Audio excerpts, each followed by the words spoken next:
A paz do Senhor, queridos irmãos, estamos aqui mais uma vez, juntamente com vocês, para juntos compartilharmos um pouco da Palavra de Deus através das lições da Escola Bíblica Dominical.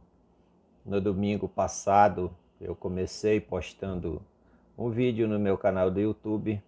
Ainda não tenho nome relacionado a EBD, que é a função que a partir daquele domingo o meu canal vai exercer, mas eu estou pedindo a orientação divina e se alguém tiver uma sugestão também pode deixar nos comentários que nós estaremos nomeando o canal para a honra e glória do Senhor Jesus.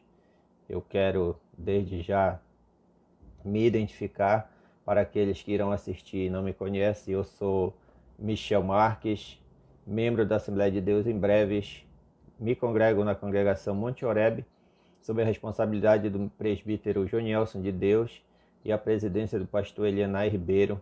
Peço oração a todos vocês em prol da vida do nosso pastor presidente.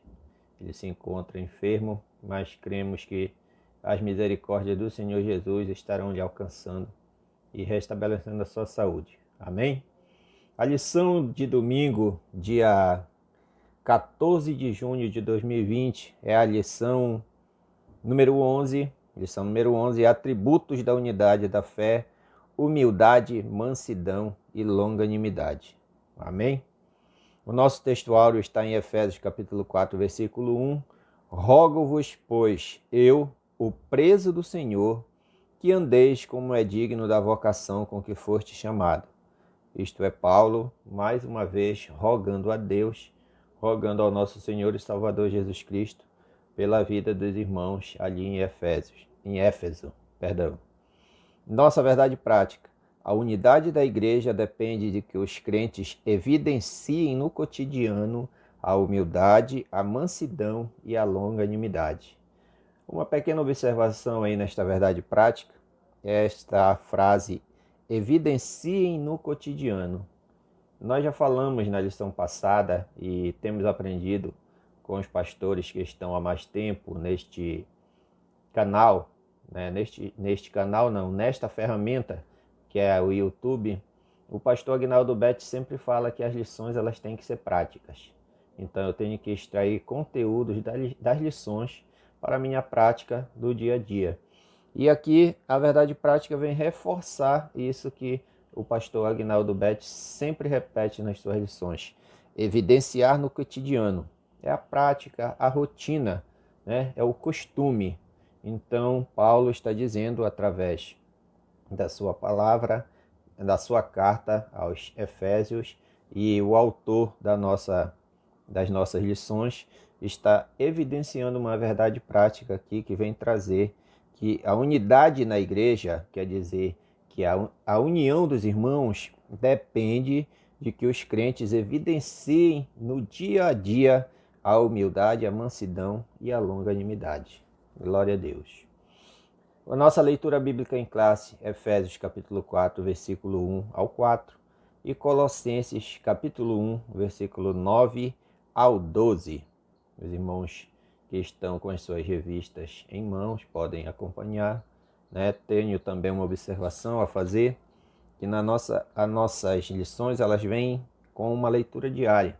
E sempre na classe, para as minhas alunas, que eu sou professor da classe das irmãs, eu sempre falo para elas que se acostumem, né? O que nós acabamos de falar, se acostumem a pegar a sua Bíblia e, juntamente com a leitura diária disposta nas lições, fazer o acompanhamento para que no domingo o conteúdo da lição já esteja mais entendido, tenha entrado melhor na mente e as dúvidas que porventura venham surgir sejam mais fáceis solucionadas pelo professor, ou então o próprio irmão, a própria aluna, o próprio aluno pode até trazer um exemplo prático dentro do conteúdo da lição que ele observou na leitura diária oferecida pelo autor das nossas lições.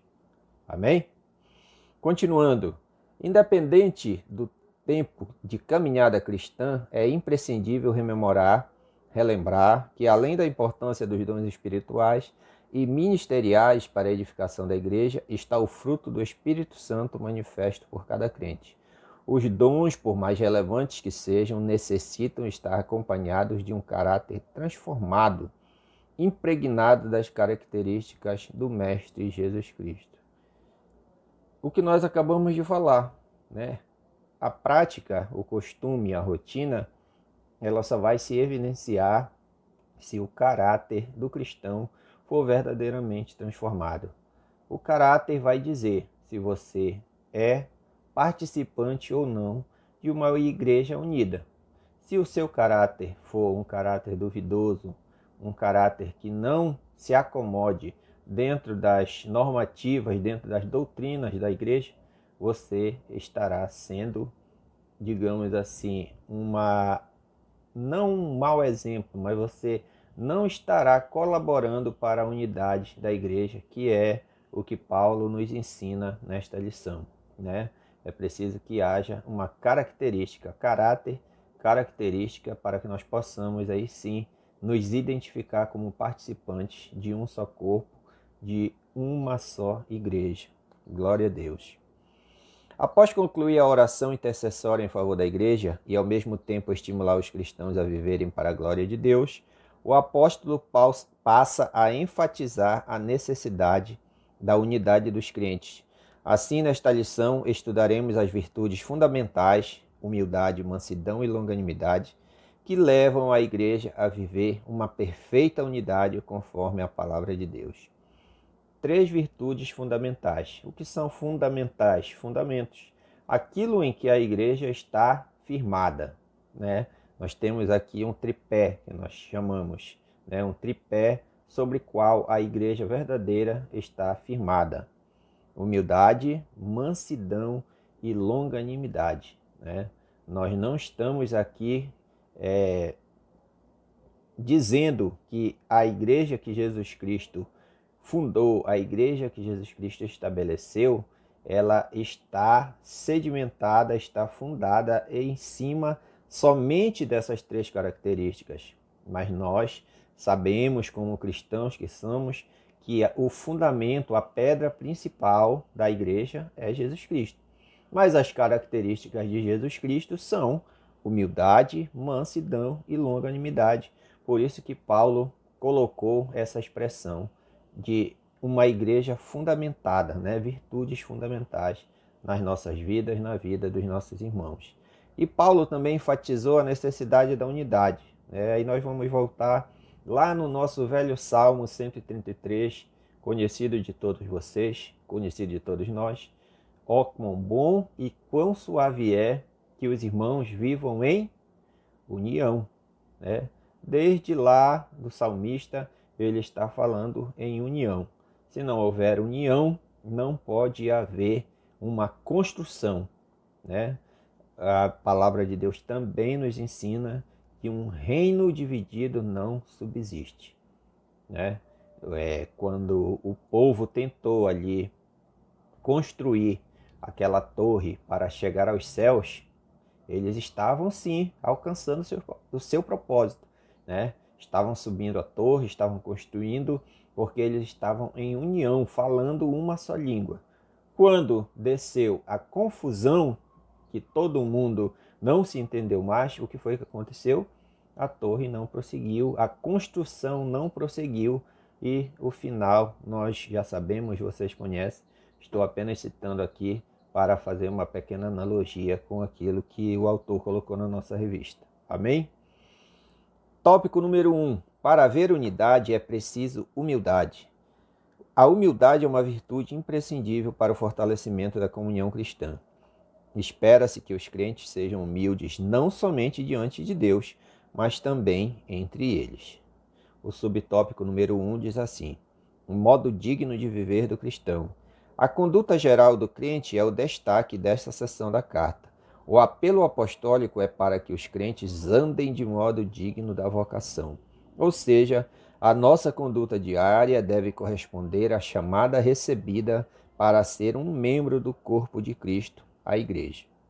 Isso pressupõe que o andar do cristão está diretamente relacionado com o nível de unidade que ele tem com Deus e com os irmãos, né? Nós somos vocacionados, quando nós somos chamados, nós somos vocacionados a ser servos, né? E um servo, qual é a característica principal de um servo? É obediência, né? E para ele obedecer, o que é que ele precisa ser?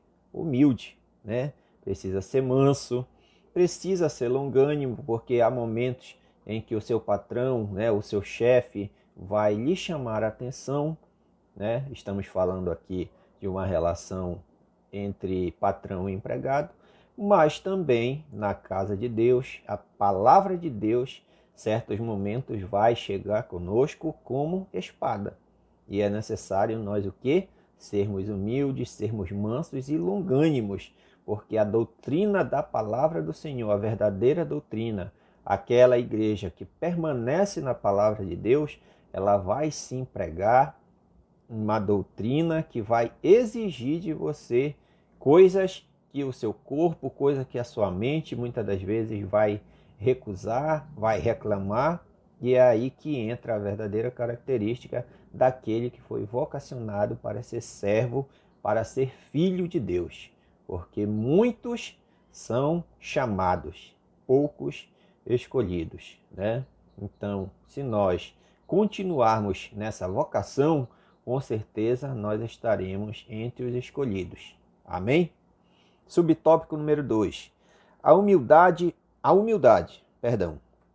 Para os povos pagãos, a humildade não era uma virtude. Pelo contrário, era considerada uma atitude negativa, fraqueza de caráter e falta de amor próprio. Na vida de Cristo é que a humildade aparece como virtude, pois ele não teve por usurpação ser igual a Deus, mas aniquilou-se a si mesmo, tomando a forma de servo. Uma pequena observação aqui. Quando ele fala que quando os povos pagãos não tinham conhecimento desculpe, irmãos, não tinham conhecimento do Evangelho de Jesus Cristo, né? Até os próprios hebreus, né? O próprio povo de Deus, né? Eles não tinham assim tanta, né, intimidade, não davam tanto valor a essa característica da humildade, né? Eles eram povos rebeldes, né? Nós podemos constatar isso em toda a trajetória do povo no deserto, né? Então eles não tinham essa característica de humildade, porque era uma característica que era desprezada. Naquele tempo os conflitos se resolviam, né, com guerras, com confusões, com disputas, e onde se envolvia, né, a guerra propriamente dita, né? A guerra com armas, né? Se alguém queria um território, as guerras eram estabelecidas. Então, a pessoa que era humilde, ela não tinha tanto valor, digamos assim. E era considerada uma pessoa que hoje nós podemos colocar de terceira classe, de quarta classe. Tanto que, se vocês forem observar, nós formos observar na vida de Davi, né, Davi era considerado uma pessoa tranquila, uma pessoa mansa, uma pessoa humilde. E onde era que ele estava quando Samuel chegou para escolher os reis? O rei de Israel, né, o novo rei, estava no campo. Por quê? Porque até o seu próprio pai não dava tanto valor no que Davi fazia, né? Se nós formos imaginar, não colocando palavras na Bíblia, mas se nós formos imaginar quando Samuel passou por todos os filhos e perguntou se ainda tinha mais um, é bem capaz que Jessé tenha até, né, pensado, mas eu tenho só um, eu acho que eu nem vou falar, mas vou falar para não passar por mentiroso, né, digamos assim. Tá lá no campo, tem mais um, né, que era Davi, aquele que estava sem qualquer, né, intimidade ali com aqueles outros filhos, com os outros irmãos dele, porque eram homens guerreiros, né, eram homens grandes, formosos, né, lutadores. Então o humilde não tinha tanto valor naquela época antes do Evangelho de Jesus Cristo vir e ser estabelecido na face da terra. No Evangelho de João, nosso Senhor lavou os pés dos apóstolos, dando o exemplo de humildade, mas não de uma humildade movida pela falsa aparência, e sim uma ação que reconhece a importância e o valor do outro. Glória a Deus por isso. Por que Jesus lavou os pés dos discípulos? Você já se perguntou? Desculpe, irmãos. Você já se perguntou por que Jesus lavou os pés dos discípulos? O mestre, todos ali que estavam naquele ambiente, com certeza jamais imaginavam, os próprios discípulos se assustaram, que Jesus ia lavar os pés deles. Mas ali estava sendo exemplificado, a humildade, a mansidão, a valorização do próximo, assim como o Senhor Jesus tinha ensinado, amar a Deus, amar o próximo como a si mesmo. Se você ama a Deus, você vai amar o próximo e vai amar a si mesmo, porque se você não amar a si mesmo, você também não terá condições de amar o próximo. Se você não se aceitar, se você não reconhecer as suas limitações, não reconhecer que você não pode fazer determinadas coisas sem Deus, você não conseguirá amar o próximo, porque todo o tempo você estará em conflito consigo mesmo, e em conflito consigo mesmo você não conseguirá se aproximar de Deus, tendo aí a característica de rebeldia, não sendo manso, não sendo humilde, não sendo longânimo para com o amor do nosso Senhor e Salvador Jesus Cristo, que foi demonstrado na cruz do Calvário por todos nós. Subtópico número 3. A verdadeira humildade. O que fica claro em Jesus e no ensino do apóstolo Paulo é que a pessoa humilde expressa a modéstia em oposição do orgulho e da arrogância. Trata-se de uma postura que favorece o bem da coletividade no lugar do egoísmo. Assim, a verdadeira humildade coopera para a harmonia nos relacionamentos e promove a unidade no corpo de Cristo. Entretanto, é importante ressaltar que esta e as demais virtudes são produzidas pelo Espírito Santo que habita no crente. Não há quem possa desenvolver tal conduta sem que o Espírito Santo o transforme. Olha só, quando você diz que é humilde, tenha cuidado, Nós devemos ter muito cuidado em dizer, eu sou humilde, eu só uso determinadas roupas porque eu não posso usar um pouco mais, digamos, um pouco de maior valor, porque senão eu acredito que vou ofender o irmão que é mais pobre do que eu. Eu não posso comer determinada coisa, não posso sair para determinado lugar, Essa sua humildade, ela pode não ser uma humildade tão verdadeira, porque o verdadeiro humilde, aqui como Paulo está falando, como o nosso autor está colocando, a postura de humildade, ela traz, ela favorece o bem da coletividade no lugar do egoísmo. Então, se você é humilde, se você é manso, se você é longânimo, a coletividade, o que é a coletividade? A igreja, nós estamos falando de igreja, Se nós formos falar de outro assunto, também vai ser a coletividade, a comunidade, a sociedade. Então, o humilde, o manso, o longânimo, tudo o que ele vai fazer, tudo o que ele vai vivenciar, tudo que ele vai ter por rotina, as maiorias das coisas que ele vai ver que pode prejudicar a coletividade, ele não vai fazer. Por quê? Porque ele reconhece o seu papel como cooperador para a união daquela sociedade. Eu vou dar um exemplo bem prático aqui, para não me alongar. Se você pega o seu lixo doméstico e joga na rua, o que é que vai acontecer? Os cachorros vão lá, vão rasgar aquelas sacas do seu lixo, vão espalhar lixo na rua. Mas você se livrou do seu lixo, não está mais dentro da sua casa. Mas e a comunidade ao seu redor? E os vizinhos? É isso que nós podemos fazer com uma analogia para a nossa vida cristã, né? Se você fazer também muitas coisas que só lhe agradam dentro da igreja, se você fizer só aquilo que lhe agrada, você não está participando verdadeiramente do corpo de Cristo, da igreja, da unidade da igreja. Por quê? Porque você está sendo egoísta e não está se relacionando verdadeiramente com os seus irmãos, com o seu dirigente, com o seu pastor, deixando de lado, né, muitas das coisas que você pode aprender com essas pessoas, com os seus irmãos, principalmente com os nossos líderes, que são aqueles a quem nós devemos honrar, devemos respeitar e devemos nos aproximar para aprender cada vez mais. Glória a Deus por isso. Está dando para entender, irmãos? Eu não quero fazer um vídeo muito longo, né? Por isso que estou falando um pouco mais rápido. Tomara que os irmãos estejam entendendo. O tópico número 2. Para haver unidade é preciso mansidão. Mansidão, fruto do Espírito. A palavra mansidão transmite o conceito de ternura, gentileza, cortesia, paciência.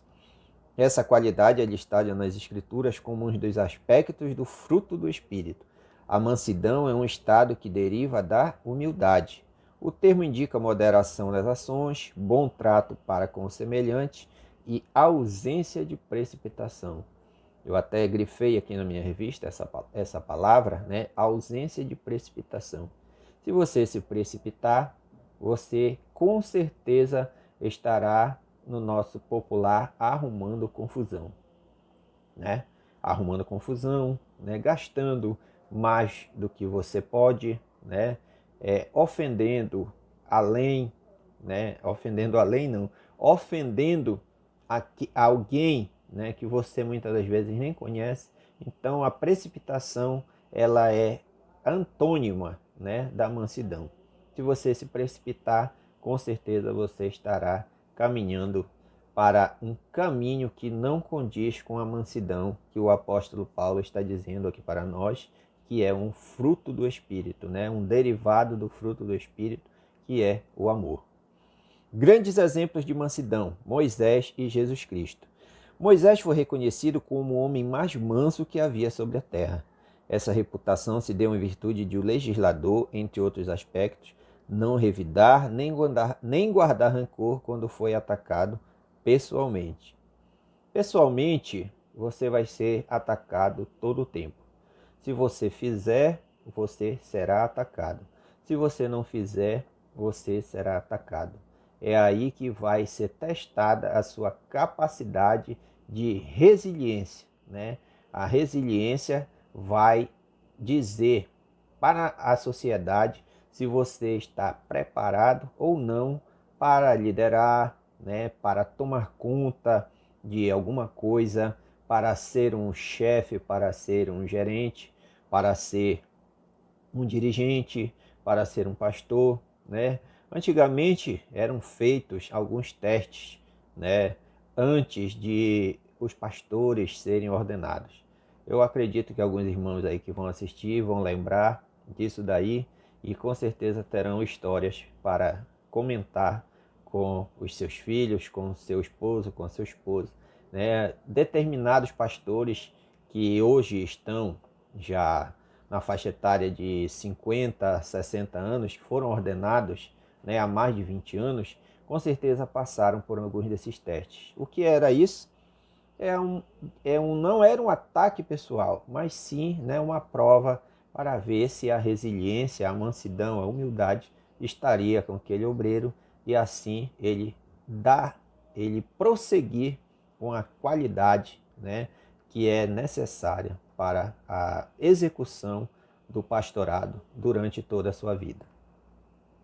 A verdadeira mansidão. Pessoas com essa virtude são disciplinadas e capacitadas a perseverar na perseguição. Não revidam maus tratos sofridos, não se apressam a emitir juízo. Não cedem às provocações, nem dão espaço para ressentimentos. Essa virtude não significa fraqueza ou inferioridade. Pelo contrário, indica o mais seguro controle emocional. Hoje, se você for digitar no Google, na internet, controle emocional, psicologia emocional, né? Tudo que é relacionado à emoção, hoje em dia está no auge, está na moda. E é uma coisa que, como às vezes a igreja se esquece de falar, né? A palavra de Deus diz que se nós nos calarmos, as pedras clamarão. Então, muitos hoje, até pastores que são conhecidos aí como coaches, né? Aqueles pastores que têm uma pregação diferenciada da verdadeira doutrina da palavra, eles abrangem mais esses assuntos emocionais, eles estão trazendo para a nossa mente, para a nossa sociedade, essas situações acerca do emocional de cada um de nós. Isso não faz mal, né? Faz mal se você se deixar enredar, se deixar envolver e acreditar que o evangelho é somente isso. Mas faz bem sim você aprender um pouco mais sobre as emoções, né? Sobre as situações que você vai passar pela sua vida que vão exigir de você um controle emocional muito bem executado para que você não possa, como nós aprendemos ainda há pouco, se precipitar, né? Se ressentir depois, guardar mágoa, guardar rancor, ressentimento, né? Tudo isso são coisas que vão lhe afastar da igreja, vão lhe afastar da comunhão com os irmãos, vai lhe afastar da comunhão com o Espírito Santo. Se você guardar rancor, você está, como nós temos aí um velho ditado, né? Segurando uma brasa na sua mão. Você vai queimar apenas você mesmo e não vai resolver a determinada situação que lhe causou esse ressentimento. Assim, mansidão trata da submissão do homem para com Deus e sua palavra. É a presença do Espírito Santo propiciando suavidade e domínio próprio. Mansidão pressupõe conciliação. O comportamento conciliador é a demonstração prática da conduta de quem possui mansidão por meio de uma postura equilibrada diante de circunstâncias adversas. Ele transmite a ideia de pacificação em um meio harmonioso de administrar os conflitos. Se todos os crentes de cada igreja desenvolvessem a virtude da mansidão, o espírito conflituoso desapareceria. Às vezes a gente pode até imaginar, né, que certas dissensões, certas divisões dentro da igreja, nós não devemos dar muita atenção. Mas é ali que se inicia, né, às vezes, um movimento separatista. Né? Aquela semente foi plantada, vai germinando, as suas raízes vão se fincando e os galhos que não estão seguros na videira, que é Jesus Cristo, começam a se fixar naquela célula que está disseminando, né, a dissensão e a divisão dentro da igreja. Então, é bom sempre nós combatermos, né, dentro das nossas igrejas, principalmente dentro da Assembleia de Deus, do qual eu faço parte, no qual o meu dirigente, presbítero Junielson, é um extremo, né, doutrinador. Ele tem essa característica, né? A semente, ele observa se a semente está ali iniciando, ele vai lá e corta logo, né? Não é nem pela raiz, né? Ele não deixa enraizar, né? E quisera Deus que todos nós pudéssemos agir dessa forma, né? Não deixar enraizar, não deixar o pássaro fazer ninho nas nossas cabeças, para que nós depois não possamos nos enredar e não depois conseguir sair mais de determinadas situações e ficar fracos, ficar frios, nos afastar da igreja e dos nossos irmãos, trazendo assim uma grande, né? Não é uma grande, eu digo, trazendo assim uma tristeza para o nosso ser, para a nossa família, né? E principalmente para aqueles irmãos que nos conheceram, né, de uma determinada forma e depois nos veem abandonando a palavra de Deus. O último tópico: para haver unidade é preciso longanimidade para o exercício do perdão. Longanimidade é um fruto do Espírito. Longanimidade tem um sentido de paciência, tolerância e constância. É mais um dos aspectos do fruto do Espírito desenvolvido no crente. Em termos gerais, essa virtude significa tolerar pacientemente a má conduta dos outros. Tanto que a Bíblia nos ensina a ser pacientes na tribulação. Romanos capítulo 12, versículo 12. Assim, suportar os erros dos outros e as adversidades da vida são o lado prático da paciência, pois o próprio Deus é descrito como longânimo e tardio em irar-se. Com certeza você deve ter um exemplo desse na sua vida. Eu tenho, você deve ter, né?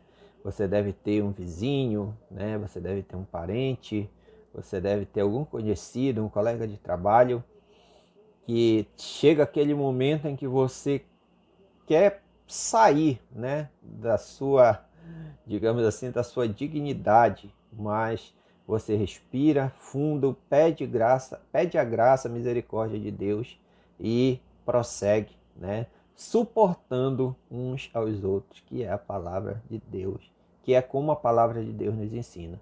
Mas se você não suportar, né, infelizmente acontece, nós não somos perfeitos, né? Não estou aqui querendo dizer que nós somos perfeitos, mas acontece de muitas das vezes você extrapolar, você deve pedir, né, a misericórdia do Senhor para continuar, né, exercitar o perdão, pedir perdão, perdoar, porque é assim que nós devemos viver em sociedade e principalmente dentro da casa do Senhor Jesus. Porque não se engane, né? Não é só fora da igreja que você vai ser perseguido, que você vai ser tentado. Dentro da igreja mesmo existem aquelas pessoas que vão, né, lhe tentar, vão lhe pôr à prova para ver se você tem ou não a característica da mansidão e da humildade. Suportando uns aos outros. Durante a nossa jornada cristã, nos depararemos com múltiplas situações de hostilidade. São nesses momentos conflituosos na igreja que devemos suportar uns aos outros em amor, né? Acabei de falar sobre isso. A expressão indica que, infelizmente, teremos de enfrentar excessos cometidos em nosso meio, como as provocações alheias e atitudes carnais. Estas são comparadas a um fardo que devemos suportar por meio da prática do amor, né? São o nosso fardo, né? É a nossa cruz. Nós temos que carregar, né? Nós temos que suportar. E Deus, a palavra de Deus, Jesus Cristo, nos exige ainda um pouco mais, né? Se você puder carregar, ajudar o seu irmão, carregar o fardo dele, ajude, né? Se você receber um convite de um irmão, né, para carregar o fardo, para lhe ajudar o irmão por uma légua, a palavra de Deus diz que é para nós caminharmos duas, que nós estaremos desta maneira sendo servos de valor, servos que obedecem aquilo que o Senhor Jesus estabeleceu e estaremos aptos aí sim, né, a trabalhar em qualquer situação, porque a misericórdia do Senhor estará nos guardando, nos protegendo. O último subtópico, o perdão como premissa do amor. O amor é um atributo divino, o principal aspecto do fruto do Espírito. É uma virtude altruísta que nos conduz a tratar os outros como gostaríamos de ser tratados, né? Faça para os outros o que você quer que seja feito para você. Desse modo, a tolerância entre irmãos em Cristo deve ser mútua. Tolerância, né? Tolerância. Isto é, amando ardentemente uns aos outros com o coração puro, perdoando e sendo perdoado. Quando esse estilo de vida é adotado pelos crentes, acabam-se as disputas na igreja. Eu poderia ilustrar aqui com uma situação que aconteceu comigo, mas aconteceu, né? Eu não me exaltei, não me alterei, e esta situação depois se diluiu, né? E não aconteceu nada demais, sendo que poderia sim evoluir para uma coisa, né, um pouco mais triste, que ia envolver, né, mais pessoas, mas pela misericórdia de Deus eu consegui superar e hoje vivo em paz com essa determinada situação que não me atinge mais. Vimos o convite de Paulo aos crentes para viver um viver digno de uma perfeita unidade. Para garanti-la, mostramos que algumas virtudes são essenciais: a humildade, que fortalece a unidade, a mansidão que gere os conflitos, a longanimidade que suporta os erros alheios. Quando os crentes vivem essas virtudes, as dissensões desaparecem e o nome de Jesus Cristo é glorificado. Glória a Deus, queridos irmãos, estamos chegando ao final, né? Um resumo aqui rápido da nossa lição é que nós, como cristãos, como servos de Deus, como irmãos da nossa igreja, como irmãos na nossa sociedade, devemos estar firmados nesse tripé de virtudes essenciais para que nós possamos sim demonstrar que somos filhos caracterizados do nosso Senhor e Salvador Jesus Cristo. Qual é esse tripé? Humildade, mansidão e longanimidade. Que Deus em Cristo nos abençoe, que nós possamos aprender com o Senhor, que é manso e humilde de coração, e que nós possamos continuar, nessa força, continuar desenvolvendo o caráter cristão, o amor de Deus para com todos aqueles que nos rodeiam e não esquecer que Jesus Cristo é o nosso único e suficiente Salvador. Amém? Que Deus em Cristo nos abençoe. Se você gostar, deixe o seu like aí no canal. Estarei nomeando ele logo mais, estarei mudando o visual dos meus vídeos, mas que Deus em Cristo nos abençoe até que ele venha. Amém.